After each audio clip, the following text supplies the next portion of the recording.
Argentina en este día, jueves 14 de octubre, para presentar a nuestro querido Enrique Sebas, el doctor Quique, para comentar todo esto con él. Ustedes saben que ayer el doctor Roberto Feletti, el flamante secretario de Comercio de la Nación, anunció, como era de suponer, un congelamiento de precios de 1.200 y pico de productos por un trimestre, en productos que componen la canasta de alimentos y artículos de consumo masivo, en particular de empresas grandes de la Argentina. Así que habrá por 90 días entonces 1.200, creo que 47 productos cuyos precios estarán congelados en un contexto, por supuesto, muy inflacionario. Claro. Y el argumento es que durante estos 90 días se va a empezar a estudiar la estructura de costos. Claro, exactamente. De cada uno de los productos. O sea, el morenismo a la N.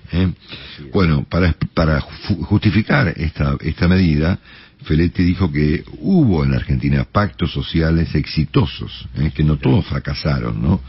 Bueno, a ver, esto no parece ser un pacto social, esto más bien parece ser una medida de carácter unilateral, pero se le ocurrió citar el caso del año 73, cuando el entonces ministro de Economía, José Helbard, hizo algo similar, que omitió, obviamente, las derivaciones, que fueron el Rodrigazo del 75, ¿no es cierto?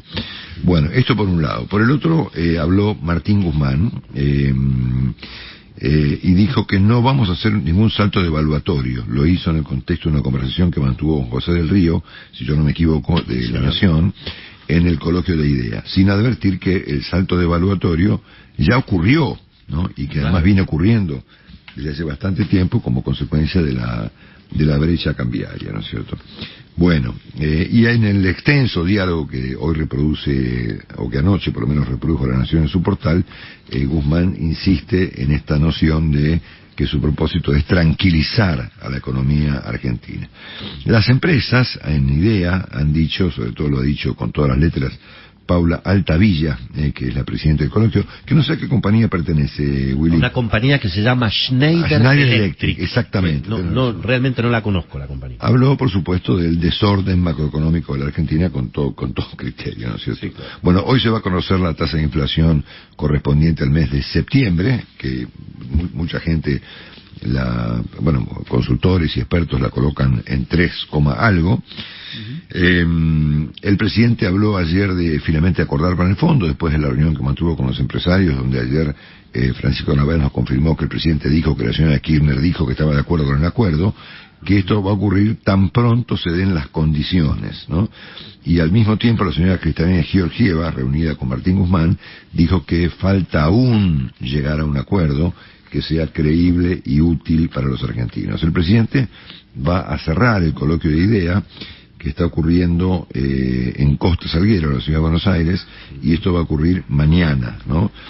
Clarín le adjudica a esta actitud del presidente el propósito de atemperar el mal clima, el propósito que yo personalmente dudo de que sea efectivamente aplicable. Y después, para completar este cuadro de cosas, se supone que en los próximos días y antes de las elecciones el gobierno va a hacer más anuncios de lo que ya hizo, y esto va a incluir una suerte de plan quinquenal, al estilo, con aquel nombre tan peronista de los años 40, 50, con un plan de viviendas, préstamos y acuerdos para cambiar planes de trabajo genuino, planes sociales, por trabajo genuino, asunto que nos resulta a nosotros una alquimia bastante difícil de realizar, porque la verdad que el trabajo genuino es el resultado de otro proceso, no de este. Claro. Bueno, de todo este lío que acabo de presentar, estamos conversando con Enrique Sebas. Enrique, buen día, un abrazo. Buen día, un abrazo, y permitidme antes de arrancar de mandarle un abrazo grande a Rolo y a toda su familia. Claro, obviamente. Recordamos que murió Elena, su mamá, esta madrugada. Nosotros nos enteramos hoy muy temprano, así que esa es la razón por la cual Rolo no nos acompaña en este día de hoy. Enrique, gracias. No, por favor. Bueno, empecemos por el principio, ¿no? Dale. El congelamiento de precios. Bueno, a ver, déjame hacer una introducción conceptual, digamos, Dale. Si se puede. Los congelamientos de precios, o mejor dicho, los acuerdos de precios y salarios, que no es esto, ¿no es cierto? Vos lo marcaste muy bien, son el producto de la física y la psicología. Déjame darte un ejemplo. Vos vas arriba de un tren el tren frena de golpe y todos los que están parados salen corriendo, se siguen para adelante, ¿no? Esa es la inercia. Y la psicología tiene que ver con que si crees o no en que el tren va a frenar, digamos, ¿no?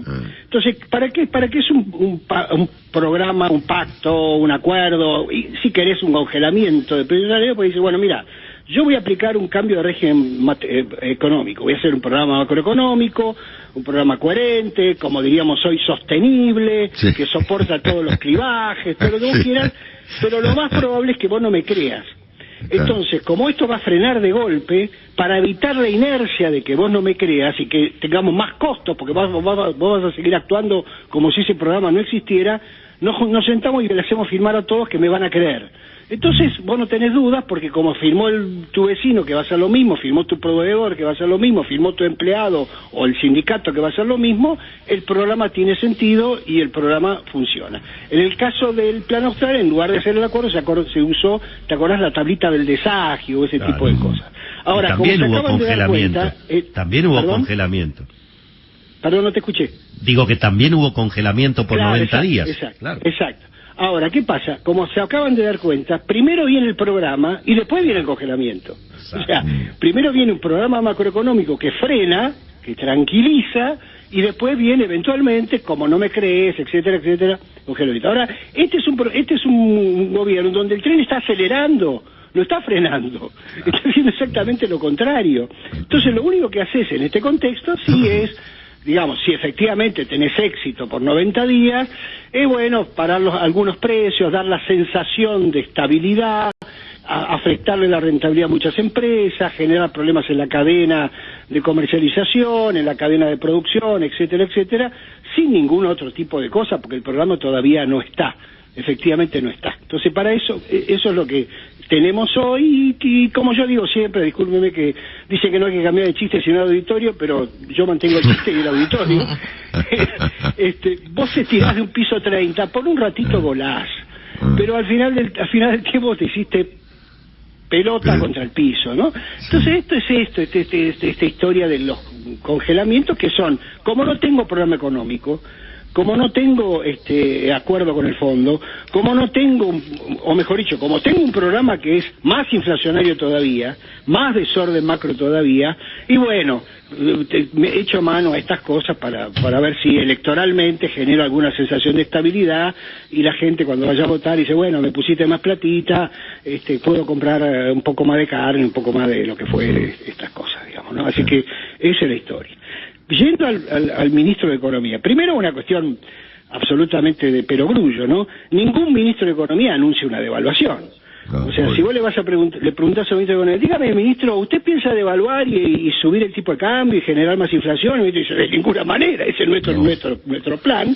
Con lo cual está bien que Guzmán diga, de ninguna manera vamos a producir un salto devaluatorio. Ya, pues el salto ya ocurrió. No sabe, aun cuando ya pasó el salto porque tenés una brecha del 90%, y segundo, porque todavía no sabe cuál es el programa, no lo terminó de arreglar con el fondo, no sabe si va a ser ministro el 15 de noviembre, no sabe quién, digamos, en qué contexto va a tener que seguir funcionando, con lo cual, la verdad que en estos contextos de baja credibilidad, un ministro que dijo que la inflación iba a ser 30 y terminó siendo 50, digamos, yo no sé quién para darle consejo a nadie, pero lo mejor que uno le podía decir al ministro, mira, cállate la boca por un rato, hacé el programa y cuando tengas el programa volvé y hablanos, digamos, ¿no? Ahora, lo que a mí me preocupa del ministro, que es lo mismo que me preocupa en esta historia, es el problema del orden, de la secuencia. El ministro dice, cuando crezcamos, cuando tengamos crecimiento, se van a resolver todos los problemas. Pero el crecimiento es un resultado, no es una decisión voluntarista, es exactamente a la inversa. Cuando resolvamos los problemas vamos a crecer.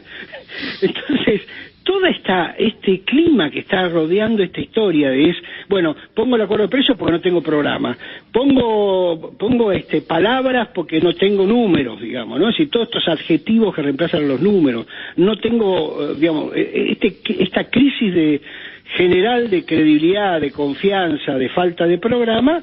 Bueno, ninguna de estas cosas son sustitutos, ni el consejo, ni el congelamiento unilateral de algunos precios va a ser sustituto del programa, ni las palabras tranquilizadoras, entre comillas, del presidente o del ministro. Entonces, bueno, en ese contexto estamos, no hay nada nuevo, lo único nuevo es que se sigue agravando la situación para el día después, porque obviamente, sí, como insisto, como estás acelerando en lugar de frenar, cuando tengas que frenar, la cosa va a ser más grave, ¿no? Sí, sí.